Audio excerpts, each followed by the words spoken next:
पूर्णिया पहुंचे जन अधिकार पार्टी के सुप्रीमो पप्पू यादव ने प्रेस वार्ता को संबोधित करते हुए कहा कि पूर्णिया के मधुबनी टीओपी के थाना प्रभारी मनीष चंद्र यादव को गोली मारने की घटना की एसआईटी जांच होनी चाहिए। घटना को लेकर कई तरह के सवाल उठाते हुए कहा कि मनीष चंद्र यादव कार में बैठे थे तो उनके पेट के नीचे गोली कैसे लगी, इसकी भी जाँच के लिए पुलिस के उच्च अधिकारियों से एसआईटी की उन्होंने मांग की।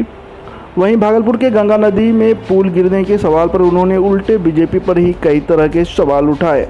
उन्होंने कहा कि 17 साल बीजेपी सत्ता में थे तो पहले भी इस तरह की घटनाएं हुई है, उसमें कार्रवाई क्यों नहीं की गई। पप्पू यादव ने कहा कि बालासोर रेल हादसे में बिहार के 54 लोगों की मौत हो गई, कई लोग अभी भी लापता है। रेल हादसे को लेकर भी उन्होंने केंद्र सरकार पर सवाल उठाया। पहला सवाल है, ट्रेन एक्सीडेंट में 54 आदमी बिहार के मरे हैं, 19 आदमी लापता है। केंद्र सरकार 19 आदमी बिहार के अभी तक डीएनए टेस्ट करा करके और उस लाश को परिजन के हाथ में नहीं डाल पाए। केंद्र सरकार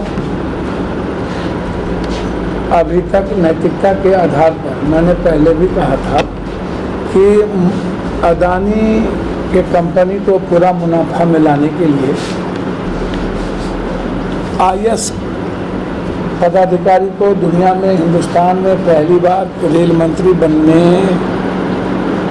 का जो मौका मिला उसमें अदानी की भूमिका है। सारे चीज़ निजीकरण करने के लिए अदानी ने एक आईएएस को रेल मंत्री बनवाया, इसलिए नरेंद्र मोदी जी उससे इस जन्म में इस्तीफा नहीं ले सकते। नरेंद्र मोदी जी की सरकार चलती ही अदानी के गाइडेंस पे है। सबसे बड़ा चाणक्य और चंद्रगुप्त अदानी और अंबानी है मोदी जी की गवर्नमेंट की। वो आम आदमी से नहीं पूछता है डेवलपमेंट किस रूप में होगा, आम आदमी से नहीं पूछता इकोनॉमी का क्या होगा, अर्थशास्त्र कौन है इसका पता नहीं चलता है। और जिस गवर्नमेंट में अर्थशास्त्री जैसा कोई भी वित्त मंत्री ना हो और ना कोई बेहतर पॉलिसी बने, वो देश बचेगा क्या। तो इसीलिए केंद्र सरकार ने 10 लाख रुपया की घोषणा की, 1 रुपया भी 34 मजदूर आ गए। अभी मैं मुजफ्फरपुर 14 मजदूर के पास जा रहा हूँ जिसकी मदद करना। तो न तो केंद्र सरकार ने दिया न बिहार सरकार 1 रुपया दिया, जबकि यह देने की जिम्मेदारी केंद्र सरकार की सबसे ज़्यादा है, क्योंकि रेलवे एक्सीडेंट के द्वारा हुआ है। और किसी भी एक्सीडेंट में यदि किसी स्टेट का नागरिक मरता है तो राज्य सरकार का भी तो कोई मामला बनता है, लेकिन अभी तक किसी कोई मंत्री कोई चीज़ें सुध नहीं ली। हाय तोबा, जब कोई बॉर्डर पर मरता है तो राजनीति करने के लिए आप हाय तोबा करते हैं। कोई 2 करोड़ की घोषणा करता है, कोई 10 लाख, क्या इसकी ज़िंदगी का, गरीबों की ज़िंदगी का कोई औचित्य नहीं है। ये सौतेलेपन का व्यवहार हमेशा बिहार के साथ क्यों होती है।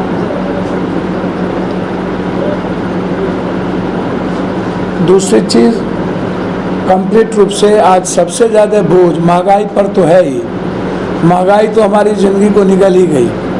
महंगाई से ज़्यादा आम आदमी, मिडिल क्लास, अब जलावन हम जलाते हैं। जो हम 450, 650, 550 रुपया में हम गैस सिलेंडर देने की जो कांग्रेस सरकार महागठबंधन यूपीए की सरकार में थी, अब 1350 हो गया। तो उसके बाद केंद्र ने एक और बोझ डाल दिया पूरे बिहार और देश पर, स्मार्ट मीटर। ये जो स्मार्ट मीटर है बिजली का, ये तो समझिए कि आम आदमी की ज़िंदगी नासूर बनाते जा रहा है। कहीं एक तो आप अब बिजली की कटौती सबसे ज़्यादा गर्मी में आप कर रहे हैं, ज़िंदगी हराम कर दी हैं। कहाँ से हर आदमी जनरेटर लगाएगा। और दूसरी तरफ आप अभी वोचर हम भराए नहीं, वोचर कब गायब हो गया पता भी नहीं चलता है। तो हम बिहार की जनता से आग्रह करेंगे कि स्मार्ट मीटर का विरोध करिए और स्मार्ट मीटर मत लगाइए, क्योंकि ये स्मार्ट मीटर किसी पूंजीपति को पैसा उगाही करने का एक जरिया बना दिया गया है। तीसरी चीज़, एक बरबोलापन आदमी कल आया था, हम उसका नाम नहीं लेना चाहते। उनके पिता हमारे साथ बहुत लंबे राजनीति में रहे और जिस तरीके से वो बाप, दादा, नाना, इतना संस्कार बिहार का बिल्कुल डिफरेंट रहा है। अब नव सीखिए, उनको कुछ पता बिहार का और चीज़ों का है नहीं। पहले तो वो ये बताए कि मोदी जी ने 5,000 करोड़ रुपया आकर के कटिहार हवा घोषणा किया था नीतीश कुमार के साथ, जबकि ऊँट के मुंह में जीरा का फोरन वाली बात थी, वो बाढ़ की त्रासदी। मैं चैलेंज करता हूँ, मोदी जी क्या 5,000 करोड़ रुपया केंद्र का दिए हों तो मैं मोदी जी का जाके चरण धो लूँ। मोदी जी ने पटना के गांधी मैदान में विशेष राज की बात की थी और आरा में 1,25,000 करोड़ रुपया देने की बात की थी, और सभी बंद पड़े फैक्ट्री को चालू करने की 3 बार मोतिहारी चीनी मिल को बंद पड़ने, मधुबनी के चीनी मिल को, बनमन की चीनी मिल तो ख़त्म ही हो गया, तो निर्माण करने की बात किया, तो आज तक सारी चीनी मिल बिक गई, चली गई और वो माफियाओं के हाथ में चला गया। जीएसटी का पैसा भारत सरकार देती नहीं, रोड का पैसा भारत सरकार देती नहीं। हम ये जानना चाहते हैं बहुत क्लियर और साफ सुथरा इस मामले में कि भारत सरकार के पास जो मेरे टैक्सेस के पैसे हैं उसके 14.2% भी पैसा भारत सरकार बिहार को क्यों आवंटित नहीं करती है। लगभग बिहार सरकार के हिस्सेदारी जो रोडों में है वो काम रुक गई है, लगभग रेलवे का काम रुक गया है। और मैं सलाह दूंगा उस बच्चे को जो बड़े बड़ी बात करता है, भागलपुर का एयरपोर्ट तो पूरा है ना, क्यों नहीं, बगल में मुंगेर के बगल में उसी का ना क्षेत्र है, तो औकात है तो भागलपुर का एयरपोर्ट बना ले। रक्सौल के पास ज़मीन है ना। आपने उत्तर प्रदेश में 32 एयरपोर्ट बनाने का छोटा बड़ा काम किया, बिहार में आप अभी तक एक भी एयरपोर्ट नहीं दिए। यूपीए के समय में दरभंगा का एयरपोर्ट की बात थी, वो भी पटना और मेरे पास गया के अलावा दूसरा कोई एयरपोर्ट नहीं था। सिर्फ एक एयरपोर्ट बनी, उसका नाम है दरभंगा।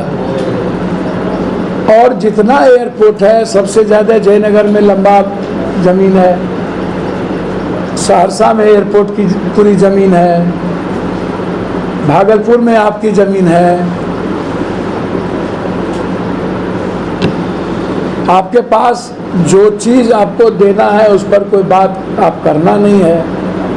आप हमको ज़रा एक बात बताइए, मेरा सीधा सवाल है मोदी जी के 4। एक सवाल है विशेष पैकेज के तहत बंद पड़ी फैक्ट्री को देना था, वो क्यों नहीं दिया पैसा, एक भी सारी फैक्ट्रियाँ सर क्यों गई। दूसरा सवाल था विशेष राज, वो क्यों नहीं दिया।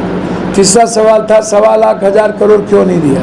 चौथा सवाल था बाढ़ और सुखाड़, बाढ़ में था मिनिमम 1,32,000 करोड़ रुपया दे करके कोसी सीमांचल मिथिलांचल को बाढ़ से मुक्ति का आप आए 5,000 करोड़ रुपया आपने घोषणा किया, वो भी नहीं दिया, क्यों नहीं दिया।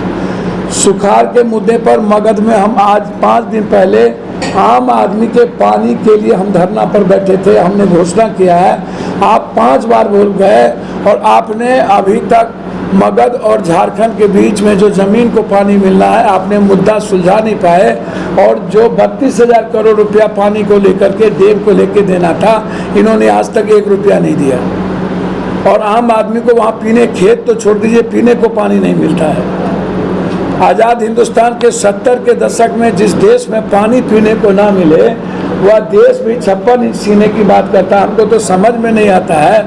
आप हमको एक बात बता दीजिए, हम आपसे पूछना चाहते हैं कि जिस देश का पीएम, क्या बोलूं मैं इस व्यक्ति को, रेहान की बात करते हो ना। मेरा सीधा सवाल है इस देश के पीएम से कि प्रधानमंत्री जी, आपके पास 6 साल अटल बिहारी वाजपेयी पीएम रहे, आप 9 साल से पीएम हैं और आपका 56 इंच का सीना है। और पंजाब किसान के बीच जाते हैं तो आप ये कहते हैं एसपीजी के बाद कि बाप रे बाप हम भगवान बचा लिया। पीएम बोलेगा भगवान बचा लिया। हमेशा दया की भीख और आदमी को सेंटिमेंटल अपनी ज़िंदगी का हमको गाली दे दिया, हमको अमुक आदमी गाली दे दिया। दुनिया का कोई पीएम इस तरह की बात करता है? कभी पीएम के मुंह से डेवलपमेंट की बात सुने हैं? पीएम के मुंह से निकलता है कब्रिस्तान, पाकिस्तान, शमशान, ईद, बकरीद, दीपावली, पुलवामा। है हिम्मत तो पुलवामा की जांच कर ले, है हिम्मत तो गोधरा की जांच कर ले। हमेशा जिस देश का पीएम हर बातों पर झूठ बोले और अपने ही 2000 रुपये लाई को 7 महीने के बाद बंद कर दे, कौन रोका इनको? रैयान को भगा। जब आप वहाँ आप नहीं कुछ कर पाए, आपकी सरकार मध्य प्रदेश थी, वहाँ आप दोनों जगह नहीं कुछ कर पाए। आप हमको तो कुछ समझ में नहीं आ रहा है कि इसका कौन सा 56 इंच का सीना है, कि साला 18 इंच का सीना है, मुझको तो नहीं पता। लेकिन ये बात रोहियांग की बात जो है कि हम आएंगे, तो मेरा तो सीधा सवाल है कि आप दिवा स्वप्न जो देखते रहते हैं, इसके पहले भी औकात यदि थी तो अकेले उत्तर प्रदेश में चुनाव क्यों नहीं लड़ लिए? वहाँ पटेल, निषाद सबको मिला करके आप चुनाव लड़ते हैं। आप सीमांचल में आके जिस तरीके का ये सेंटिमेंटल बात करता है, सीमांचल में इसको बात करना चाहिए कि आपके पास नगर निगम था, आपके पास सारा दुधारू विभाग था, आपके पास पीडब्ल्यूडी विभाग था। आपने एक शहर का डेवलपमेंट नहीं कर पाया, एक नगर निगम का डेवलपमेंट नहीं कर पाया, एक नाला नहीं बनवा पाए। आप आते तो कहते हम मखान बना का फैक्ट्री लाएंगे, हम केंद्र से मक्का का फैक्ट्री लाएंगे, हम केंद्र से आम की फैक्ट्री लाएंगे, दूध की फैक्ट्री लाएंगे। तो हमको समझ में आता है, जब आप कोई भी आदमी जब सीमांचल आता है, कोसी आता है, तो हमेशा हिंदू मुसलमान करने का प्रयास क्यों करता है? आप कोसी को आप हमेशा डेवलपमेंट की बात क्यों नहीं करते हैं? जो सबसे ज़्यादा गरीब है, आप बाढ़ से मुक्ति की बात क्यों नहीं करते हैं? हिम्मत तो बोले ना कि आते ही बाढ़ से मुक्ति करा देंगे। कि 1500 करोड़ रुपया बिहार में जो जमीन उपलब्ध है, जिस पर एयरपोर्ट बनी हुई है, उसका तो इसको तो, और जिसका मुंगेर के बगल में भागलपुर है, उसको तो इसका औकात नहीं है हिम्मत तो भागलपुर पर कर दे। दूसरी चीज़ हम आपसे एक बात पूछना चाहते हैं, पूर्णिया का जो एक हाई कोर्ट के बेंच की बात है, इसमें तो कुछ भी करने की जरूरत नहीं है, ये तो केंद्र सरकार को करना है। हाँ? और डबल इंजन की सरकार थी ना भाई, 17 साल भाजपा थे ना उसमें, तो अब मार के भगा देते सबको, रोहियान कर देते। आपको किसने रोका 17 साल काम करने के लिए? 17 साल में भाजपा की कोई एक उपलब्धि बताइए ना। 9 सालों में नरेंद्र मोदी की कोई एक उपलब्धि बताइए ना, सिवाय नफरत के, सिवाय दया की भीख मांगने के। नोटबंदी खत्म, जीएसटी खत्म, काला धन खत्म, 15 लाख खत्म, आयुष्मान खत्म, जनधन खत्म, LIC भाड़ में गया, SBI का पैसा भाड़ में गया, सारी संस्थाएं ED, IB, CBI, film distributary, RBI, चुनाव आयोग, हिटलर के चंगुल में खत्म। आप कोई एक संस्था का नाम बताइए, कोई एक फैक्ट्री जो नरेंद्र मोदी के 9 साल में आया हो। 40 जितना इंडिवर से लेकर के ऑटोमोबाइल की जितनी बड़ी फैक्ट्री थी, भारत में बंद क्यों हो गया? मेरा सबसे बड़ा सवाल है। 38 ऑटोमोबाइल की वर्ल्ड हिस्ट्री की फोटो क्यों बंद हो गई? चाइना में जब सबसे ज़्यादा कोरोना की बात आई वार के बीच में, तो मैं यह जानना चाहता हूं कि चाइना की लगभग फैक्ट्री वहां से निकली, वियतनाम में जाके लगा, अन्य कंट्री में लगा। बिहार में एक फैक्ट्री क्यों नहीं आई? सीधा सवाल है मेरा। और 38 फैक्ट्री क्यों बंद हो गई? नरेंद्र मोदी जी के 56 इंच के सीना से गरीबी नहीं ना खत्म होनी है, करेंसी की वैल्यू तो बढ़ेगा करेंसी से ना। पाकिस्तान और बांग्लादेश से भी हमारी करेंसी जो विदेश में है वो नीचे है, और जिस देश की करेंसी नीचे हो जाए वो देश कभी तरक्की करेगा?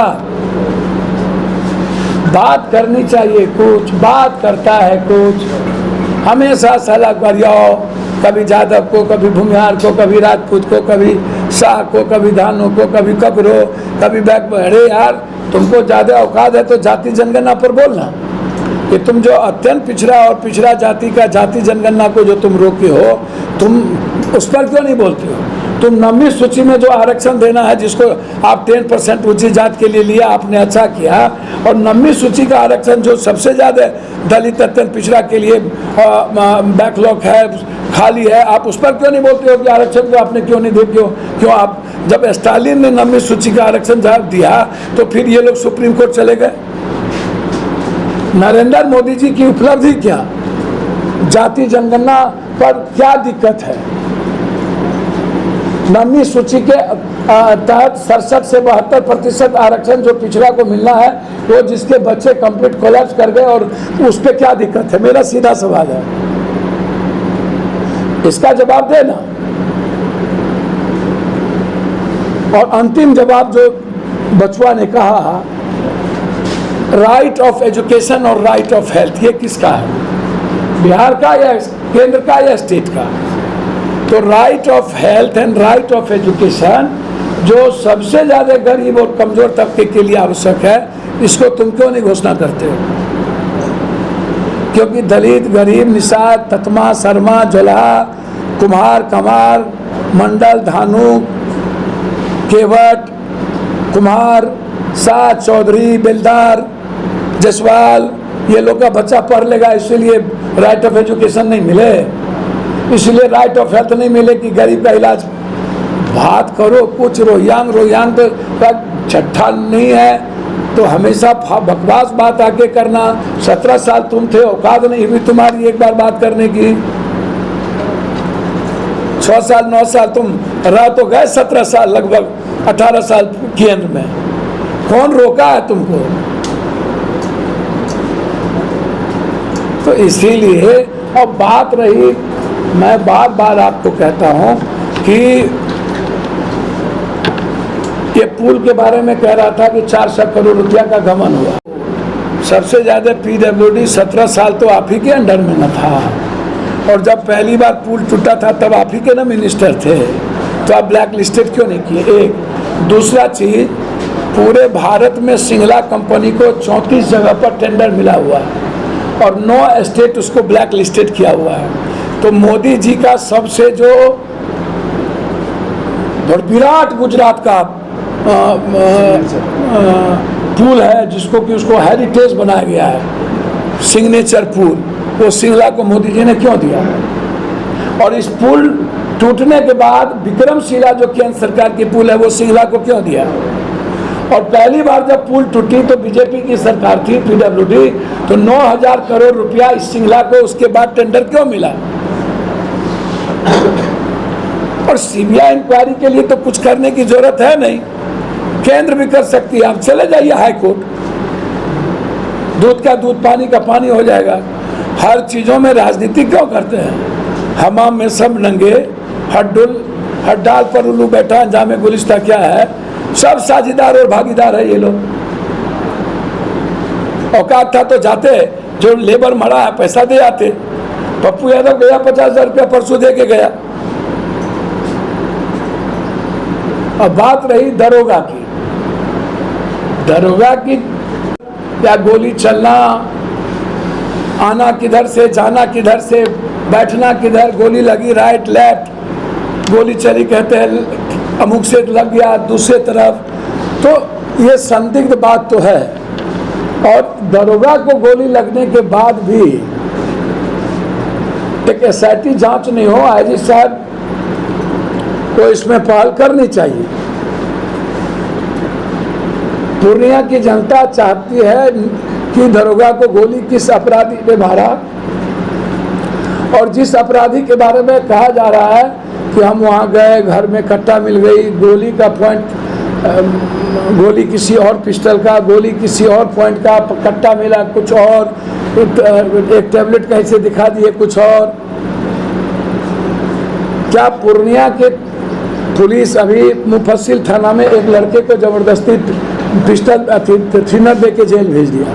मुफस्सिल थाना कोई संजय मिश्रा है, हाँ संतोष मिश्रा। हम मुख्यमंत्री को चिट्ठी लिखने जा रहे हैं और डीजीपी से भी आज ही बात करेंगे, आईजी से अभी बात करेंगे, उनको हम चिट्ठी लिखने जा रहे हैं। तो क्या अब पूर्णिया में, बिहार में गरीब होना, पिछड़ा होना गुनाह है?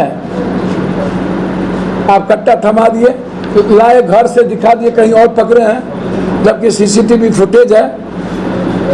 मुफस्सिल थाना प्रभारी अविलंब इस पर एफआईआर लॉन्च होना चाहिए, और हम छोड़ेंगे नहीं। गलतफहमी में ये थाना प्रभारी ना रहे। सैया बेल कोतवाल तो अब डर काहे का?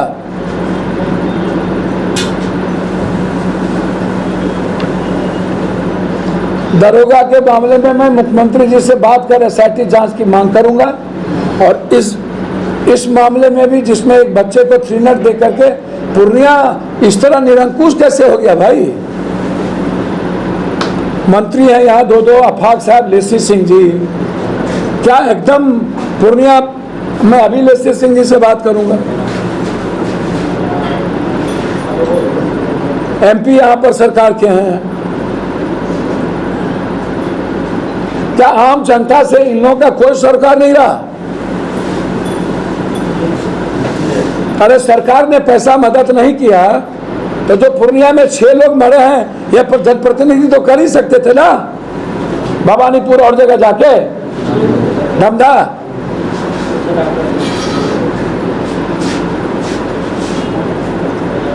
इसलिए मैं वचन देता हूं, मनीष जी, दरोगा की पूरी जांच मैं हेडक्वार्टर से करूंगा, लिखा पढ़ी करूंगे और पूरी जांच करवाएंगे। आप बेफिक्र हैं, इसको जितना भी निपापोती कर ले, मैं निपापोती होने नहीं दूंगा।